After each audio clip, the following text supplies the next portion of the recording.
What do you view as the most challenging issue facing Snyder County today, and how would you address it? That would be the economic growth for especially the lower income families. Uh, Snyder County is so top heavy in the housing market that we need to have a way of diversifying that the the residents of Snyder County have other opportunities, whether they be a white collar or a blue collar job. Uh, we have too many young people at this point who are graduating high school, graduating secondary school, and even though their core values that call Snyder County home don't have those opportunities that they can stay here. So that either means commute a long distance or totally move out of the area. And we need to broaden this this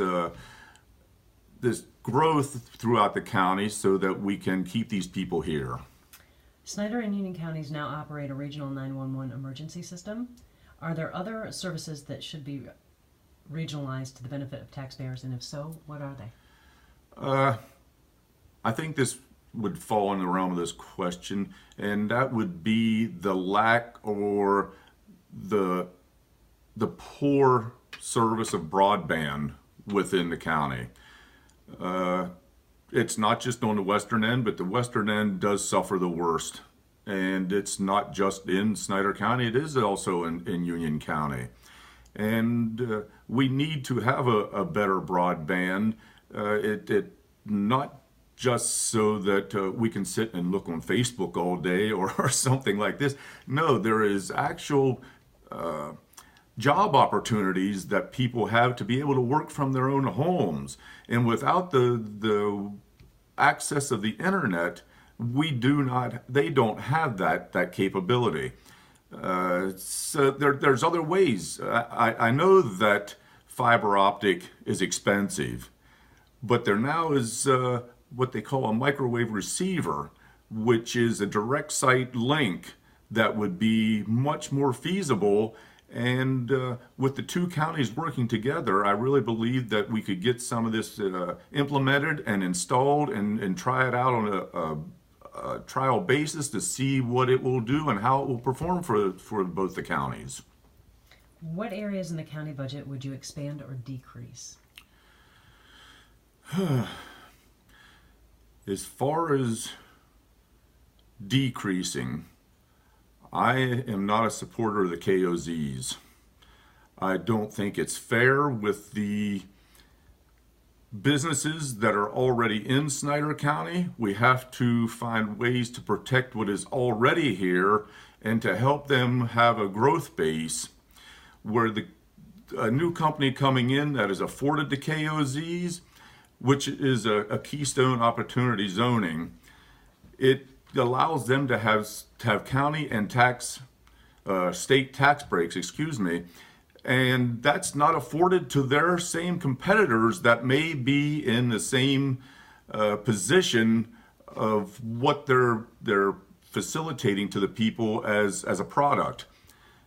So at this, I'm against the KOZs, and for that reason, I would cut back on accepting revenue for that particular line item.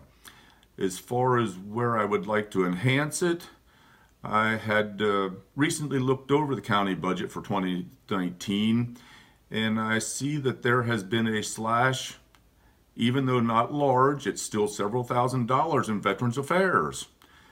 And I just think that this needs to be at least brought back up to what it was, if not possibly increased, because there was services made to this country from this county, and we need to afford every last way of helping these people, whatever their needs may be, whether it's housing, whether it's medical reasons, it doesn't matter. There, I think we need to increase our expenditure and help these people out some more. Well, that leads me to my next question. How important is it to you to fund social service programs such as children and youth and veterans organizations? Well, we spoke already on the Veterans Affairs, so we'll move on to children and youth.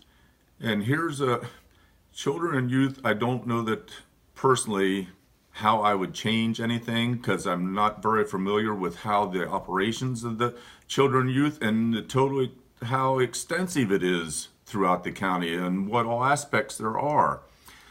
But I will say that knowing that just through the school districts, there is meals being packaged for underprivileged children from low-income families. And this is in excess of 300 a week that we're supplying for. And when I say we, it's churches that are packaging these meals in cooperation with Coalition with Kids. Now, with that being said, for children and youth, how much is that being attributed to the heroin, the opioid problem within the county? These are all things that have to be addressed, and I think we find a way to change some of these items. I think we find a way to help out the children and youth even further. What separates you from the other candidates, and why should voters elect you? Oh, now you gave me the one that's the easiest for me. First and foremost, I will be a full-time commissioner. This is something that I've had a passion for, and I've thought hardly and prayed on in the last 3 years. And I just feel that right now the time is right in my life, that this is something that I want to pursue, to be able to serve the county of Snyder. I have always been community focused. I have enjoyed working within the community, serving within the community, and I want to say that first and foremost, I will be a full-time commissioner. This is something that the county has not had since the election year of 2007. And I think that this is something and that the people and the constituents and the voters of Snyder County are looking forward to having a full-time commissioner again. Thank you for your time, Joe. Thank you very much, and you have a good day.